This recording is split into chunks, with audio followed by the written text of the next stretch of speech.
Hi there, my name is Rob Herritt, President and founder of Styro-Go. Here today to maybe give not so much the Styro-Go story per se, but a little perspective on how it came about and how I was able to figure out this problem that really hadn't been solved before, to take styrofoam recycling from a very niche category without really much of any success to any great extent, and be able to come up with a system where it was duplicatable and scalable to a industrial level, like at provincial or state level, which previously had never been done. So in a nutshell, my name is Robert. My background is I did project development and some multifamily and other building stuff. Previous to that, in another lifetime, I was a pilot, overpaid taxi driver, just easier to remember where you park. But in that, I don't know if it was inherent to me or it was just beat into me, probably both, through pilot training. But part of the skill set that you come out of that with is, crisis management, critical thinking, problem solving, which certainly when you're looking to address a problem that no one's figured out before, you will have lots of problems and challenges how to get through that. Most people don't want to fly with a pilot that, if something goes wrong, they throw up their hands. You want the guy that if the wing falls off, he's still, I got this, trust me. So that's kind of how I approached it. So with the Styro-Go story, I was just watching these huge piles of styrofoam at some of the sites and going to the dump, and it was just unbelievable. And I said, well, it's got a recycle symbol on it. Someone's got to be able to figure this out. And when it seemed that nobody could or would, it was up to me to do so, So certainly a couple of the steps in trying to figure this out that I'll review today. The first one is identify the problem or the process, and I'll refer to that. But certainly most of the time things are usually identified with, that's funny, or why is that? And that's kind of that initial question where people start looking at a problem and digging into it. And so part of the problem with recycling styrofoam was realizing that the process in place in the traditional recycling industry is a hub and spoke one, where you have a factory and the trucks go out, collect it, and bring it all back in this process there. But that didn't work for styrofoam because, of course, it's high volume, low weight, and you would spend $500 collecting $50 of material. So obviously, if you can't bring the material to the factory, then the alternative obviously is then bring the factory to the material. Kind of like a shred it, kind of a truck that can do it on site and process as it goes. And identifying that and then going through the critical thinking to start with the end in mind and kind of reverse engineer it back from there. So where I wanted to end up was a fast and efficient way to do, literally football fields worth of styrofoam in a quick, fast, and efficient way where it was cost effective, and to the point where it didn't make sense not to recycle it. And that's kind of what we were striving for, and that was the direction that we wanted to get. So whatever we developed along the way, if in doubt, we refer back to, where is it we want to end up? Are we on course for that, or are we on a tangent? If so, back up, make sure that we're heading in the right direction we want to achieve. So with traditional recycling, like I said, that just didn't work. A big part of it is research. And so I spent a lot of time researching, talking to everybody and everything everywhere, what little information there was about styrofoam recycling. One of the challenges was most people didn't even know it could be recycled. So, it's hard to raise the alarm about a problem when most people don't even realize it's a problem, or don't believe it to be a problem. Bit of a connection to, some of the modern day challenges now. Anyway, so in figuring out the issues, I, spent about 18 months trial and erroring, and this is all at the concept stage, just figuring out how to make it work and how to make the economics work and so forth, and figure it out from there. And part of the problem is usually the machinery involved is extremely expensive, and it's usually the size of a small building if you want anything that has any power to it.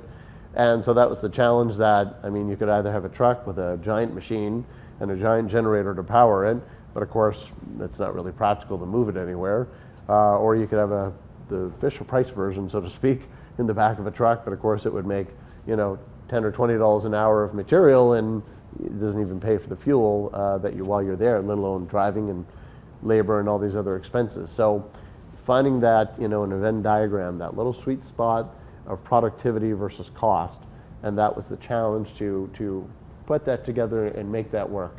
So after you've kind of nailed down where exactly you need to focus on and figure out the missing links, then you need to systemize the solution. Once you got a solution, then you got to systemize it. Most people, they look at when they start out, and they just kind of ad hoc as they go and so forth. Again, they're not keeping the end in mind. Most people realize that, if you're picking up styrofoam bags from 3 places, it's easy to keep track of. If you do 300 in a day from 75 locations across multiple provinces, it's very hard to keep track of that. Then you'd want a system. But most people, they start out with nothing, and then at the breaking point, they go, oh, can't keep track of this all. Now we need to bring in a system. But then your staff, your clients, everybody has already learned whatever you've done. And then to try and start over again with a new system is difficult. So that's where you start with the system from day one, so that even if you're only picking up 3 bags of styrofoam or whatever plastic or material you're trying to figure out how to work with, even if you're only small scale and 1 customer, you still have a system in place to track it all, so that when you have 1,001 customers across multiple countries or something in different currencies and blah, blah, blah, you have a system in place that it doesn't matter the scaling, it still makes it easy, so that enables your growth without sinking you and just trying to keep up with it. A great way to look at it in terms of systemizing what you've figured out is the movie The Founder, about the McDonald's story, in that the original McDonald brothers, they mapped out in a tennis court the actual outline of their restaurant, and they figured out, the fry guy is bumping into the shake guy. Erase it and draw it again. And I literally did that in trying to figure out how to make our truck work. I went into a gymnasium, and with tape we measured out and did so many different iterations. The first version of Styro-Go that I thought of and conceptualized was one of these tree shredders where you would put styrofoam in, it would just shred it to powder and go into a big bag on another truck. And, again, work a calculator and the logistics of it and figure out it doesn't work very well. But that was the initial concept piece. And then, it didn't take very long before we figured that wouldn't work. But 1,001 versions later, we came to something that did work. But making it a systemal approach where you can duplicate it, and then you can work at distance. You can have people in other cities, other provinces or states, countries, and rely that the system that you came up with, the procedure and everything that you envisioned and gave birth to still works and can be followed by people, and you don't have to be the magic. One thing I certainly realized was, if I'm the smartest guy in the room, I'm in trouble. And certainly if you're trying to pioneer an industry or something and figure out a problem, your job is to not be the smartest person in the room. It's to find the smartest people and keep them in the room, to be part of your team. So that's a critical element to always remember. Finally, last but not least, is refine the process. Once you get it all together, up and running, that's when the rubber meets the road. And don't be afraid to fail. I mean, do everything you can to figure out what's wrong first, and I did that so many times I could write multiple volumes. A great example is where we figured that, obviously we realized that, if you have a 53-foot trailer of styrofoam full of plastic bags of styrofoam, that halfway done, the guy is walking 25 feet each way just to pick another bag up. So we wanted a way to come up with something that was faster, quicker, more efficient to contain the styrofoam for the clients to accumulate, but yet when we got there, we could deal with it quickly.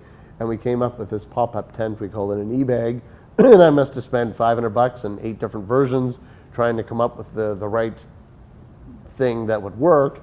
And then we've actually came up with one that worked, ordered it from an overseas manufacturer, and it was a week after we started using them here in Canada when I was at IKEA, and I found the exact same thing as a child's pop-up tent for $12. And I'm like, you just got to keep learning and laugh about where it is and the mistakes you make along the way. That's what's part of the fun stories later. It's not fun when you're in the middle of it, but after, that's what you sit around and tell jokes about how dumb you were and how fun it was, So refine the process, and really that's just, once you actually have it up and running, when you go from there. Our first trailer, I think, has took 14 hours to process, and for a few $100 or whatever we charged for it, we lost so much money that day, but we did it. That's the thing. And our first skid of material because we take the styrofoam, it comes out in bricks, and then we make a pallet of it. And our first skid probably took 3 days to accumulate, and it was 1,500 pounds. And I can remember our operations manager sending the picture in the email going, "Congratulations, here's your first, baby bouncing pallet of styrofoam blocks," and and so forth. And that was great. Now we can, we'll do about 5,000 pounds in a day, and the same size pallet that's 3 foot by 4 foot and 5 foot tall weighs 3,000 pounds. So we've gotten much, much better. Early successes are still successes even if they're not big. And we had to start somewhere, and then we just got better and learned from our mistakes as we went. And last but not least, certainly as you learn to get better at the processes, the other thing is you need to build a better team. That's getting into a bit of a different talk about leadership, but it really is important to have a group and a team of people. Nothing great was ever accomplished by a single person. It's always a team effort, whether you know it or not. And certainly I've been very blessed to be able to find the right team people. We have very low turnover in Styro-Go because they came onto the team and they believed in what we were working for. They bought into the vision of what we were trying to do and make a difference in the world, and that's part of the reason why we've been successful, to make a difference in what we've been able to do. So finding that esprit de corps, in camaraderie and keeping that team together so that everybody just gets better, it's part of the winning package that can help so much in terms of figuring out and delivering a finished product as to how you can make something better. So last but not least, so in a recap, you've got, identify the problem of the process, systemize it, and then refine it. I made so many mistakes along the way. It was crazy funny, but that's what makes the journey so interesting. So as we've gone along now, you get to grow on your successes that you've worked so hard for. We're expanding into EPE, expanded polyethylene. Sometimes people refer to it as the other styrofoam. It's the styrofoam usually breaks when you bend it. EPE is more flexible. Sometimes it's like a cloth. And that's just one other piece of plastic in the industry that we are trying to bring into the circular economy. And my goal at the end of the day is I'm hoping that somebody who is trying to figure out some other challenge in the circular economy to bring another material out of the linear economy and into the circular economy so we can recycle it, reuse it. I'm hoping this message can inspire you and help you find that winning solution to make it work. So thanks very much. I look forward to hearing your story.